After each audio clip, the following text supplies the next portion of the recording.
Hi everyone, it's Jessica from my Enneagram Life Coach, and today we are going to talk about the 3 intelligence centers. So the Enneagram teaches that all humans have the capacity to access 3 different centers of intelligence. That is the body center of intelligence, or the gut center, where Enneagram types 8, 9, and 1 are rooted.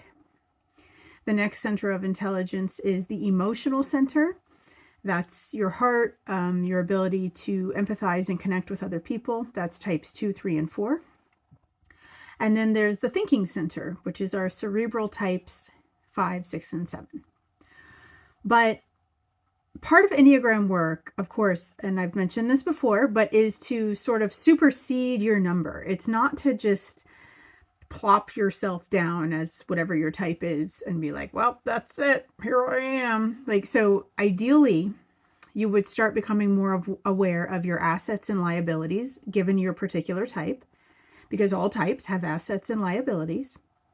And then start exploring what it would look like for you to step outside of those limitations that your type has given you, because our types serve us very well as children and into adulthood. And then we get to a place where we start realizing the world isn't what we thought it was for all 9 types, because we're only looking at the world from one particular angle. And that's fine. That's normal. It's human. But what we now can do is transcend those limitations and understand other ways of being human that even other people are using. So today we're going to talk a little bit about that. And I'm going to talk about the intelligence centers. And here's another very interesting thing. And I'll go through all 9 types at the end of this video, but it is generally agreed that most of us really overuse one type. Sometimes that's that we really overuse one of the intelligence centers based on our type. And sometimes it's the intelligence center that our type is rooted in, but sometimes it's not. So, okay, let's just jump right in with body types. So actually, instead of specifically talking about body types right now, what I want to talk about is bodily intelligence. I want to sort of take the lid off of this only being something that types 8s, 9s, and 1s can do, because it's not. I'm very familiar with my body intelligence. You probably are too. Every Enneagram type is connected to either 8, 9, or 1, or even more than one of them. So whoever you are, you have access easy to your body center. And what we are talking about with body center is an intelligence. It's like a knowing. It's very organic. When you hear from people who are in the body center and who are in touch with their body center, they will explain it as just a knowing. It's not thinking exactly, and it's not emoting exactly.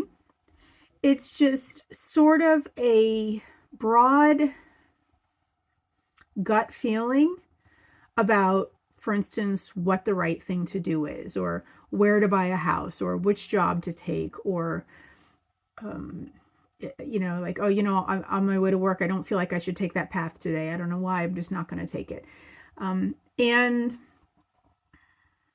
for people who don't, well, let's say this, meditation practices from many, many different types of religion will start by having you take deep breaths, right? And become present in your body.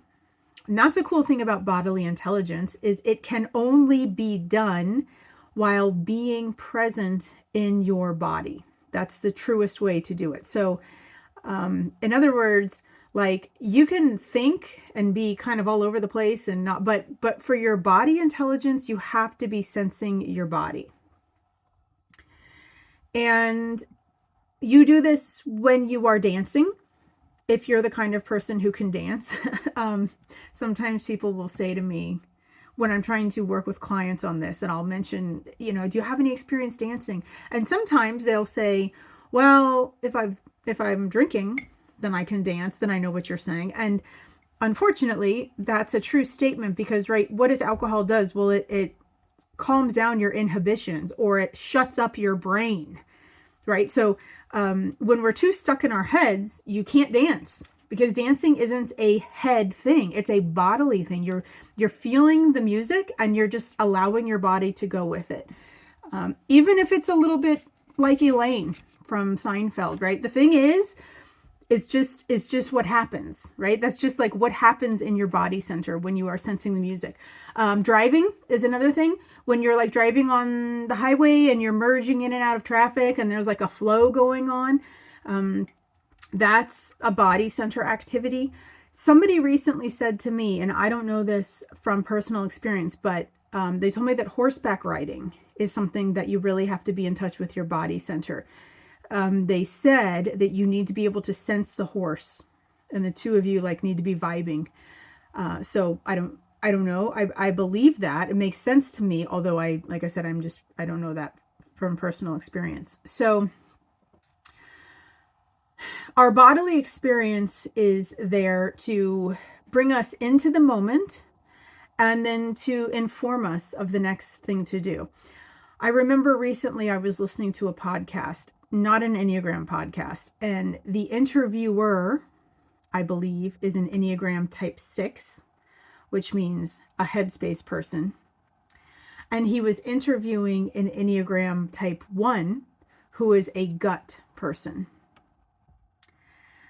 And they were having a very intellectual, well, the 6, the interviewer, the head type, was trying to talk to the body type about knowing.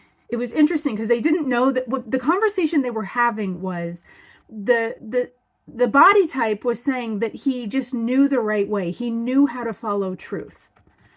And the 6 kept saying, well, what are the rules that, like, what's the written word that you're looking, like, how are you do you know the rules? And the 1 is saying, no.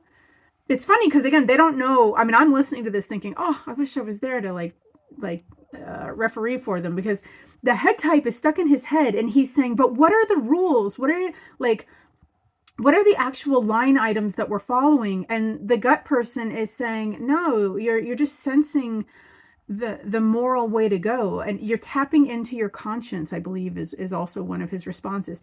You go to your conscience and you just follow the guidance that's there.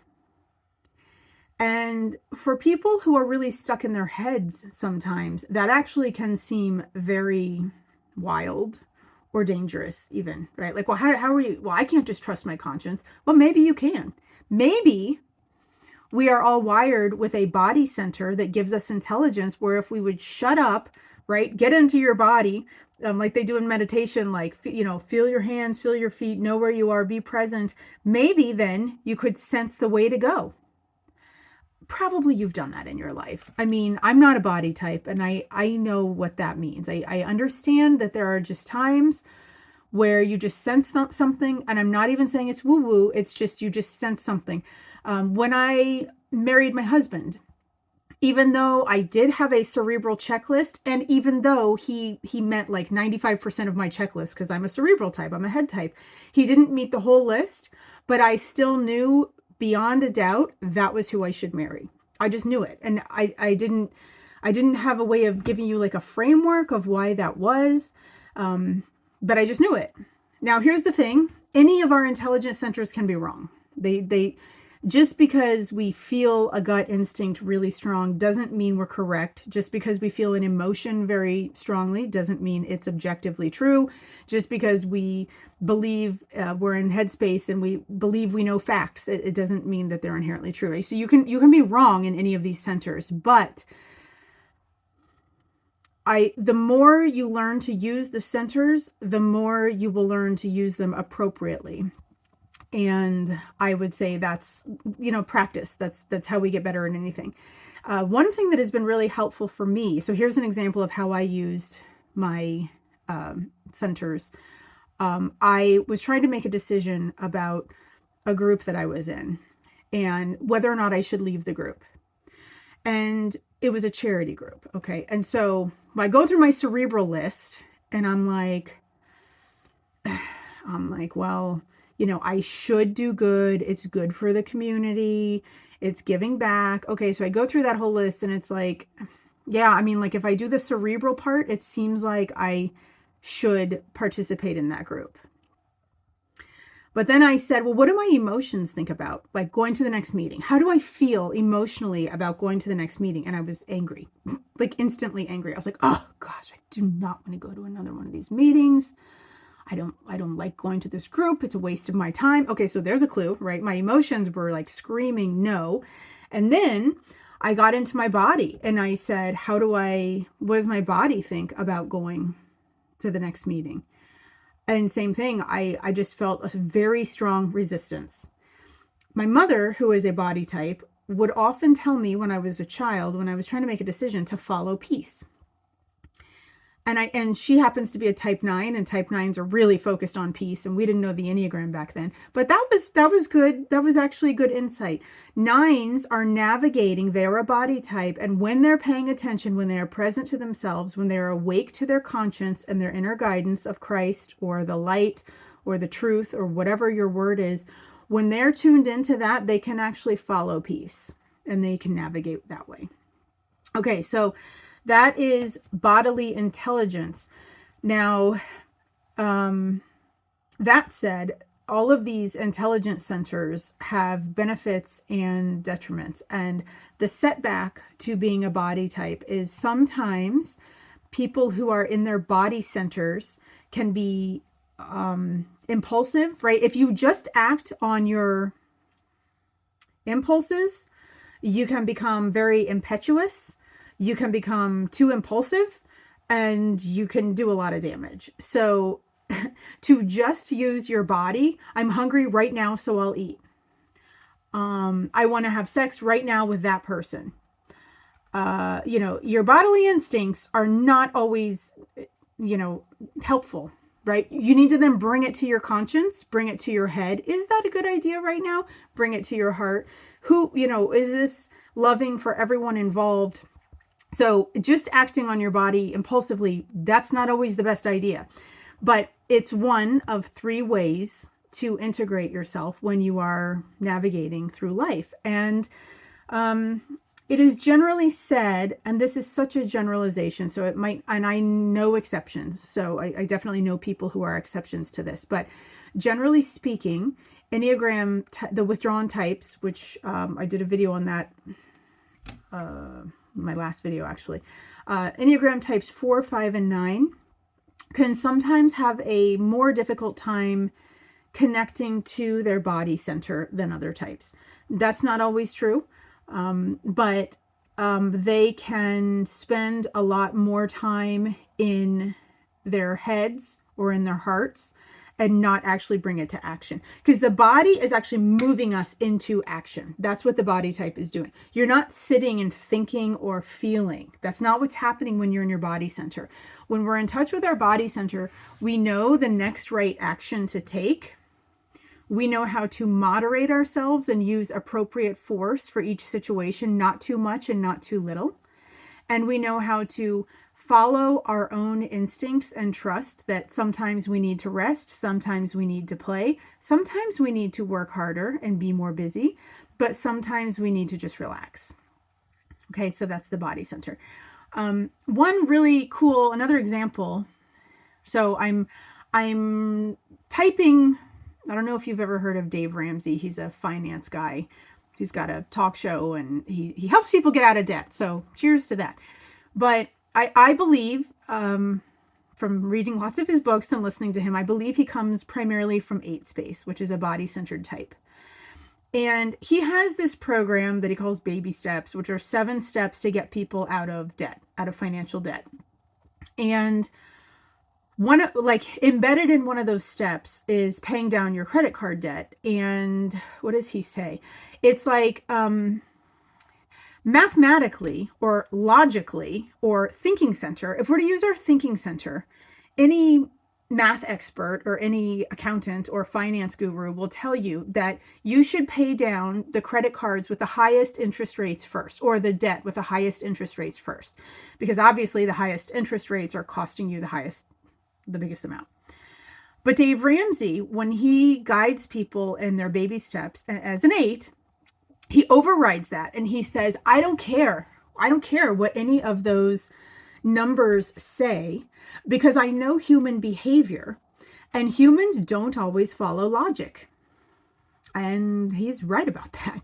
And so what he says is, yes, even though the best financial move would be technically, like by the books, would be to pay off the highest interest credit card first. However, humans need to get like excited and need to feel like they're gaining momentum. So what he recommends is you pay off the lowest credit card balance first, no matter what. So don't even pay attention to the interest rate, pay off the lowest balance. So if you owe $93 on one, he wants you to pay that one off first. And his point is because he wants you to get a little victory. He says he wants you to get a little win and get some momentum and like get a jolt out of that. Like, hey, okay, see some progress. And that's a really good gut thing that he's tapped into here, that he recognizes that yes, even though logically you might think this is the way to go, sometimes there are reasons to let your gut override your logic. This is another thing. I feel like the 3 centers are a little bit like that paper, rock, scissors game. You know, it's like any of them could trump any of the other ones in any given situation. Like there are certain situations where different ones come into play.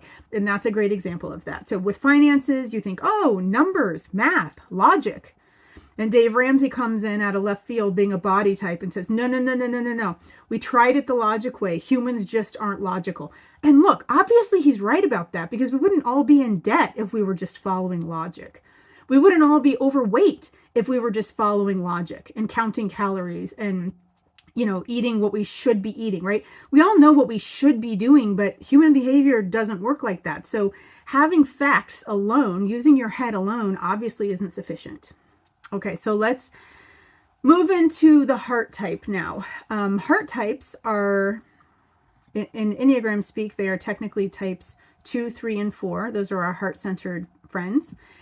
The heart center is where any human, no matter who you are, processes your emotions, no matter what your Enneagram type is. That's what the heart center is for. All emotions are valid in that they are trying to tell us something. But like I mentioned before, just because we experience an emotion does not mean it's objectively correct, but it does mean that there is a message inside of that emotion that we are experiencing that is worthy of self-searching. You know, I've mentioned this before, but our evolutionary survival doesn't really matter. It's not so concerned if something is like real, objectively true. What's more important is the impact on our survival. So every human is trying to make sense of the world just based on their own perceptions.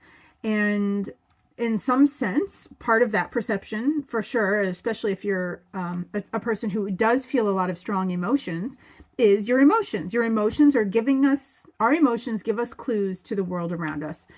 Now, fundamentally, there are 4 primary human emotions. Like if you distill them all down, do you know what they are?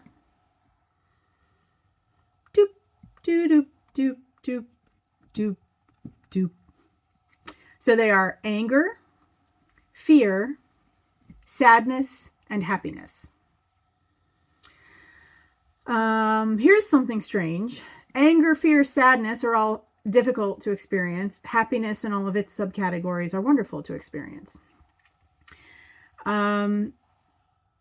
Also, anger, fear, sadness, those are the 3 Enneagram centers, right? We say body types experience fundamentally anger. Heart types experience fundamentally sadness or shame. Shame is a type of sadness. And head types experience fundamentally fear or anxiety. Okay, so there's 3 emotions, and they tell us things about our experience of the world. The only way to, so we try to, those of us who aren't really adept at using our heart center, sometimes if we have an emotion that's kind of suppressed, like let's say grief or something, sadness, grief is sadness, and we don't want to address it, we might try to stay busy and overwork, right? Or, you could go to your head center and let's plan. Let's just plan something fun. I don't want to feel grief. Let's plan something fun. Let's plan. Well, you can overplan and overthink, and you can overwork, use your body, but that won't process the emotion, right? Emotions are only processed in the heart. Not only that, but our thinking center and our bodies are not meant to hold our emotions, right? So like your body will tell you when you have an emotion. You might feel a lump in your throat, and that might be a cue that you're sad. Or you might have butterflies in your stomach. That might be a cue that you're anxious. But then the question is, why am I anxious? What can I do to move through this? Right? Or why am I sad? What has made me sad? Sadness generally means we've lost something, or we've made a misstep. We've made an error. So sadness has to do with like recalibrating how can I try again and do better? Or have I really lost something valuable? And maybe you have, and maybe you haven't. That's part of working through the emotion. Emotions are said to be like clouds, like they come and go. And it's best if you can allow them to come and go freely. I say that because some types, type 4, for instance, really tend to grip onto negative emotions and like hold on to them relentlessly and just keep feeding it and not naturally releasing it.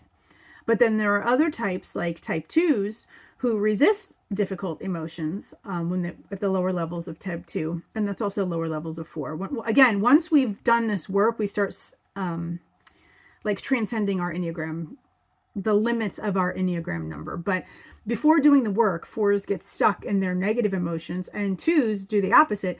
They just block out their negative emotions. So sadness is telling us we've made a misstep or we've lost something. Anger, I mentioned this in the boundaries video. Anger is telling us that either we or someone else is crossing our boundaries, or we're watching somebody else's boundaries being crossed, and that makes us resentful and angry. And fear has to do with, I can't remember right now actually what fear is. I think fear is saying, I think fear says we should not move forward right now. Like we should stop dead in our tracks because there could be a saber-toothed tiger in the bush, right? It's a primal instinct that tells you to pause what you're doing and like pay attention, because you might have to change the track that you're on because there could be danger ahead. And so again, when that's something we work with people who have high anxiety, usually type 6. The question is what you're afraid of really that scary? Because sometimes 6s can be afraid of very bizarre things or very unlikely things. And they can get really, really fixated on this one really unlikely outcome. And sometimes they get so stuck in that that it's helpful for, to ask them like, hey, is that really likely? Do you really think that's going to happen? I don't know why this one came to mind, but I hear this a lot. This is random, but I hear a lot of grandmothers fearful that their children will take their grandchildren from them. Actually, I hear that a lot with divorced parents too, right? Oh, I'm afraid my spouse is going to try to take my ex-spouse is going to try to take my kids from me. And sometimes there's something to that, but sometimes it's just anxiety going wild, right? So that's why you go through and work through your emotions. The thing is, even with, if we are in the habit of closing off our heart center, which certain types are, particularly types 3, 7, and 8, we are not known to be good with our heart centers. And the problem with that is emotions are an all or nothing game. So if you shut off access to your negative emotions, you are also somewhat limiting access to your positive emotions. So in other words, you cannot feel true happiness if you do not correctly process your anger, shame, and sadness. Anger, shame, sadness, and fear. So, and it's easy to kind of bypass, but when I say easy, what I mean is like, it can be a habitual behavior, but it doesn't serve us. And like for me as a type 7, what I realized is the anxiety that I was running from, the existential things that I was afraid of, like the apocalypse, like legit, that was something I was very afraid of. Well, Once that lost its grip on me, I could live a much more settled life. I could breathe a lot easier. I had a lot of issues around religious fears. What I was raised in a church, in like in a tradition that really focused on a lot of like, I don't know, punishing God. And also, it's not really, I mean, it is that I was raised in that kind of a tradition, but remember, I was a little 7 child. So I heard fear, fear, fear. I was already pre-programmed to listen to scary. So another child sitting next to me, maybe who wasn't a fear type, they wouldn't have heard the church's messages as scary as I did. But to me, they were crippling, absolutely terrifying.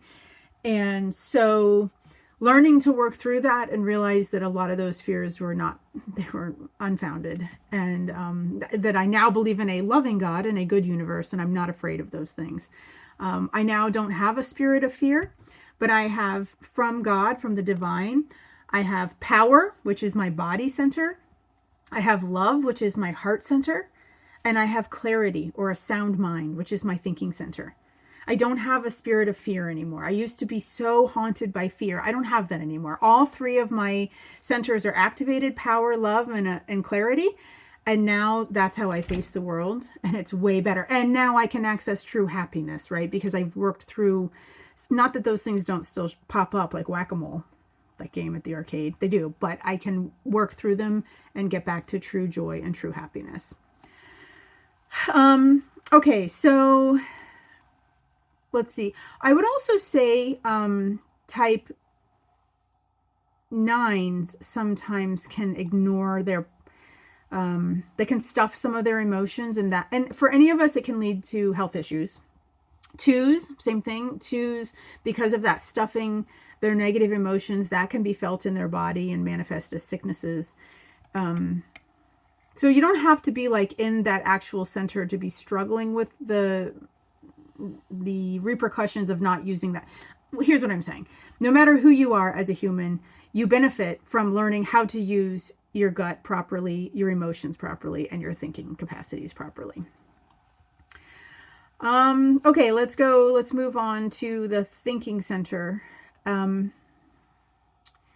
The thinking center is the cerebral types 5, 6, and 7. But again, you don't have to be a 5, 6, or 7 to know what I'm about to share. And also, just because you are a 5, 6, or 7 does not mean you are properly thinking. So when we say thinking, what we're talking about is a very logical framework of the world. It's a very if this, then that, cause and effect. I am a 7, so I am rooted in thinking space, and I am married to a 5 who is also rooted in thinking space. And what that means is when you put the 2 of us together, this is kind of, I mentioned this in the last video that I made about who you're compatible with. When any 2 types come together, whatever it is that's an asset of theirs is really going to be magnified. And so our liabilities are also going to be magnified. If the 2 of you share certain assets and certain liabilities, that's going to be compounded, obviously, when you come together. But what has worked for our favor, is we're both thinking types. And as such, the way we are operating, so type 6 does it a little bit differently, but type 5 and type 7 tend to be hyper logical and hyper focused on goals. And the vortex that we created when we came together, my husband and I, we had both been, before we even met, we wanted to be financially independent. And then when we met and started dating, we both, oh, I want to be financially independent. Oh, you do too? Okay. Then we decided we wanted to quit full-time work. I think originally we wanted to quit full-time jobs by 50. But we came up with a plan, right? So cause and effect, lots of strategy, lots of planning. This is what head types do. Like, this is how geeky and weird it is in head types world. I know some of you in the heart space are like, what kind of marriage is this? It's a very logical one. Thank you. So we come up with this plan and we start working the plan. And you know what? We overrode each, like, we got up. So we're using the body center, right? Because we are actively working this plan day in, day out. We are trying to save money. We're trying to build our investments. We had each read, this isn't a secret, like people, usually wealthy people, have made their money one of three ways. Okay, you read and you can learn these things. We read all the time. We're super geeks. So those three ways in no order are the stock market, investing in real estate, or investing in a business, like starting a business. So we did all of those, each of those things, and we still do each of those three things. But anyway, at the time we were working full-time jobs, so we were saving, we were living on just like a fraction of what we made. We were living way, way, way below our means. Also, because we're not, both of us are pretty disconnected from our heart centers, or at least from, well, I don't know how to say this nicely, but we really don't care what people think of us. And so we don't care if people laugh at the car we drive. We don't care if people were laughing at the neighborhood we lived in. Doesn't matter. We just wanted to quit our jobs and be free and retire early. Okay, well, fast forward, we were able to do that at 37, not 50, right? But we followed a very specific strategic plan, and we did not veer from it. And so then we started, well, pursuing our passions. The reason that we wanted to do that is because we are interested as thinking types in all kinds of new ideas and concepts. And we have things in this world that we each want to study and know more about. And you've heard me say, like, for me, I've limited myself now to 3 because I need to limit myself. But it's butterflies, Enneagram, and spirituality, basically. So that's my focus. And then he goes into his interests, and we, like, all of this is so cerebral, and it's just how we operate as head types. It's very natural to us. This is to learn information and to integrate information and to question norms, right? So we question, well, why does everybody work? And like, we notice, like, oh gosh, a lot of people are like working until they're 70 and then they retire and they die. Like, they don't get to travel and they don't get to live and they don't get to. And so we thought, well, why do people do that? Oh, we noticed stuff, right? A lot of people are working to have a lot of stuff, fancy cars and fancy homes and fancy jewelry. And then we thought, well, what's more important to us, our freedom or fancy cars and fancy home and fancy jewelry? Well, you know what? Actually, our freedom is more important to us. So like we're logically like, okay, if we want to be at that target, what are the steps we need to do? What's the plan? And then we follow the plan. And like, that's the most obvious thing in the world to us. But obviously, if you're a heart type, you're probably like, what? What is what? And you're also probably thinking that's the weirdest type of marriage. But it works for us because that's how we operate. Now, the downside of that is there can people who are overly cerebral can fail sometimes to use their heart center. I would say empathy can be sometimes a struggle because I'm not making an excuse, but I'm saying, just so you know the mechanics of this. What happens a lot with head types is if you see somebody in some kind of situation, your cerebral instinct is to say, well, if they are getting that result over and over, and if your current life is a manifestation of your previous actions, then change your actions and you'll get a different result. And I didn't mention this, but the flip side is true of emotional types. Not just emotional types, but people who are leading with their emotional center. What can happen is they're using so much emotion that there's no logic involved. And so they're unable to make a strategy, make a plan, and move forward because they're so stuck in emotions. So you can have the cerebral people really stuck in cerebral mechanics and lose the heart of the matter. And then you can have the heart people stuck in emotion world, and there's no practicality whatsoever, and everything is just blowing with the wind of emotion. So again, ideally, we learn to integrate all 3 of these into every part of our lives, really. One thing I forgot to say, so I'm sorry this is out of place, but about the body types, they really bring, so body types are 8, 9, and 1 who have that gut center intelligence. There is a nobility and a fairness and a justice to them. They really want fair. They really, a beautiful thing about them is that, or any of us when we are in our body center, is it's a very organic, noble kind of virtuous way of looking at the world, and caring about underdogs, or caring about people who, if we see injustice, wanting to do something about it, wanting to make right the wrongs. And it's not exactly from a heart space. I mean, you could also be doing that from an empathizing heart space, but this is a body center thing. And then being moved into action, right, with your body center, to being moved into action on behalf of the unfairness that you see in the world. That's a really beautiful thing about body types. And for heart types, what I would say a really beautiful asset for heart types is they do empathize, and they are trying to connect with people. That's a really big focus of theirs. And they're not really even trying to empathize. I mean, it really just happens naturally, because that's just how they're wired. But it's not unusual for a heart type to pause and hold space for people who are,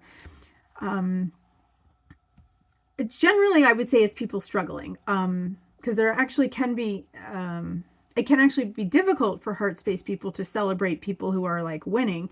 But when it comes to people who are suffering, the heart types do tend to be there. And also the heart types emotions tend to be the, I don't know, one of the petri dishes, I guess, for creativity. So a lot of creativity and art and music and beauty come out of emotional space. So those are some beautiful things that when we're in our heart space, get brought into the world. And then when we're in our thinking space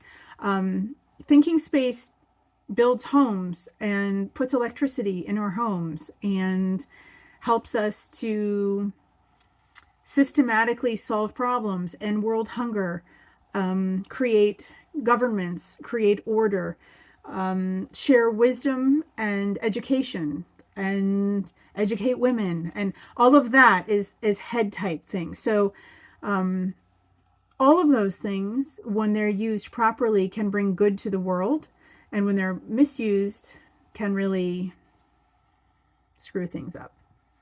Okay, so I said at the end I would go through all 8 types. I'm just going to do a little whirlwind here. I've already mentioned some of this. So I'll start at type 8.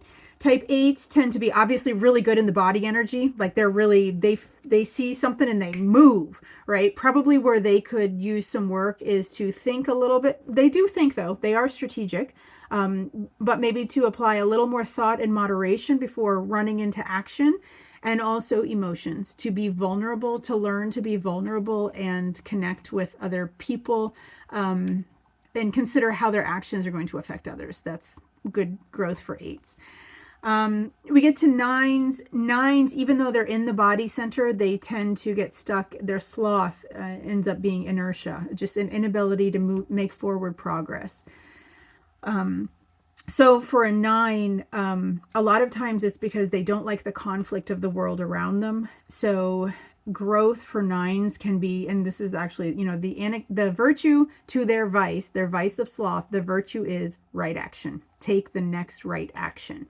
Get your gut action moving. That's help for 9s. 9s are actually really pretty good often at their cerebral space and their thinking capacities when they're turned on, right? Because 9s like to fall asleep. Awake, O sleeper, and arise from the dead, and the truth will shine on you. And once 9s are up and at 'em, man, they can really create positive change.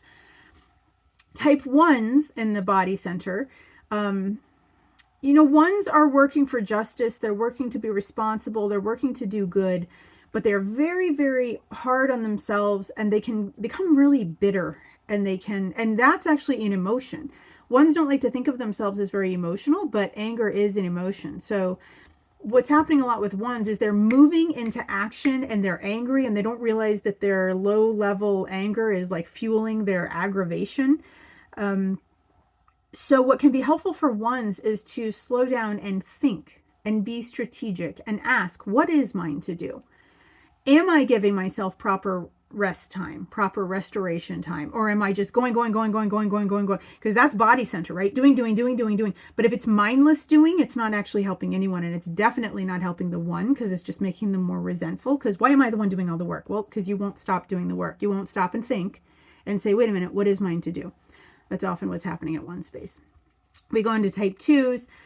2s are hearts. They're heart type people. I mean, they're in the heart type, but what's often happening at type 2 is it's a similar thing, right? They want people to like them, and they are connecting to people, and they are very empathetic, and that moves them to want to help. And again, doing. So they're in their body and they're in their hearts. They're serving actively in their bodies. Again, it's very similar to what's happening at one space. Often the work for a 2 is to slow down and think and be way more strategic and plan what is yours to do and what isn't. You cannot help everyone. You've got to take care of yourself, and that will require some boundaries. Go watch the boundaries video, but it'll also require you tapping into that thinking center and what is if you set some goals, how are you going to reach that goal, and what are the steps to reach that goal, and bring your headspace online with your heart and your body. We get into type 3s, very active type, going, right? Winning, moving, movers and shakers, doing things, making big things happen. 3s can sometimes, so that as the story goes, even though 3s are in the heart center, they're generally not that dialed into their hearts because they know they have emotions. 3s are actually they're not bad at knowing what their emotions are, but they're bad at stopping and feeling their emotions all the way through. It's not that they don't know they're there. They're very aware of their emotions, but they don't want to take time to process them. So in that sense, they're very in touch with their bodies because they're going. And sometimes they can be quite cerebral. Some 3s can be quite cerebral. Also, though, some 3s, I would actually say sometimes they're almost overusing their body energy and they're chasing so many things, and they're still not even thinking through, is this the thing I should be chasing? Does this even make sense? But where they are very active is in their bodies. 3s are generally very active in body space. Okay, you get into 4. I've already mentioned they're a withdrawn type. 4s tend to be really overusing their emotions, especially their negative ones, and amplifying those negative emotions. The victim story, the poor me story, the I'm an exception, shame, sadness, rejection, anger. Then anger starts coming online. So for 4s, the work is to get into the body, and their growth point is actually towards point 1, which is a body type, and actually start doing good in the world, because 4s are very empathetic and they do want to do good. I mean, they really do. They care about people and the world and the way, the state of the world. And so once they get active, that's very good for a 4. Cerebrally, 4s are the 4s I've known and worked with are pretty good cerebrally. They have a 5 wing. They know how to think. 4s are, I have worked with a lot of really brilliant 4s. So I haven't personally seen too much of a deficit in the thinking space for 4.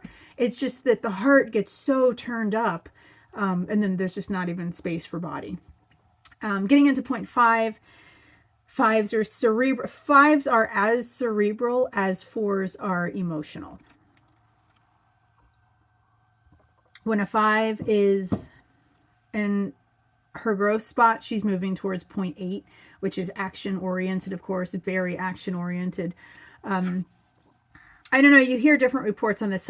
It probably depends on the 5. For sure, 5s are overusing the thinking center, like no questions asked. So that needs to be turned down. Now, perhaps any given 5 needs to ask herself, well, is it, what am I least in touch with, my heart or my body? And I do think I do think you actually ask yourself that. Ask your heart, ask your body, and see what answers you get. And try to get out of your headspace.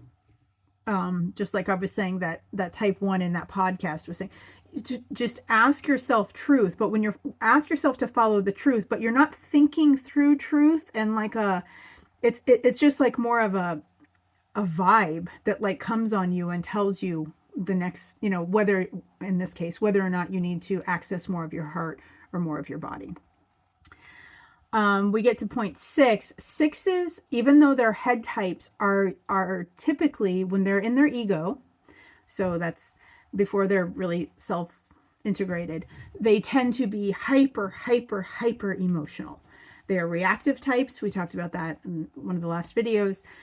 So they think they're thinking, but they're emoting. And it's usually fear and anxiety driving that emotion. So sixes, man, they when they're all riled up, they can say some really crazy things that they really think are very logical. I mean, and they're saying these like it's the most logical thing.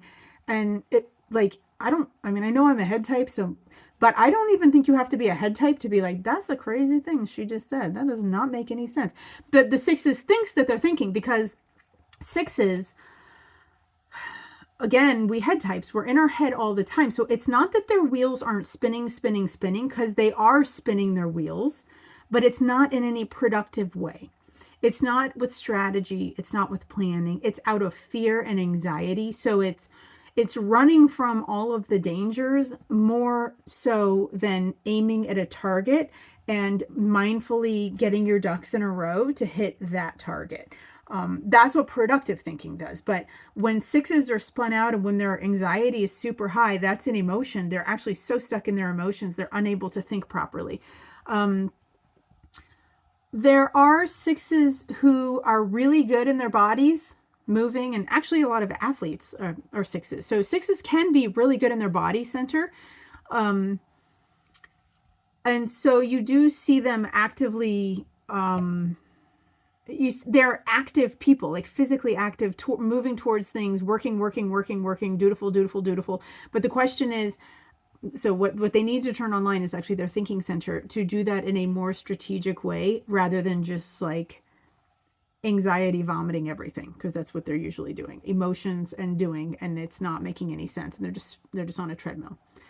Type 7s are usually also very cerebral.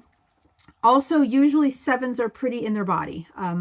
We have an 8 wing, and so it's not hard for a 7 to move into action. But what can be hard is for a 7 to process some of the more painful emotions.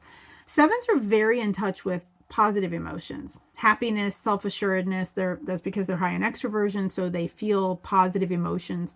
But sometimes those are more, it's more of a manufactured happiness than an actual happiness. It's a frenetic escapism happiness. It's a, yeah, I'm happy. I've mentioned before, it's the Greatest Showman type happiness. It's not a real sustained, in-depth contentment. Because when 7s are content, they'll actually stop the activity. When 7s process the hard emotions, usually, well, it's anything painful. When 7s process their pain, then, so that's get into their heart center, then they can be way more stabilized and balanced, and yeah, that's it. So that's bringing the centers online for all 9 types. Okay, thanks for watching. This was a long one. Like and subscribe if you're getting anything out of this channel. I'm up for ideas or questions. You can also follow me on Facebook. I have a website, but maybe not for long. Thanks.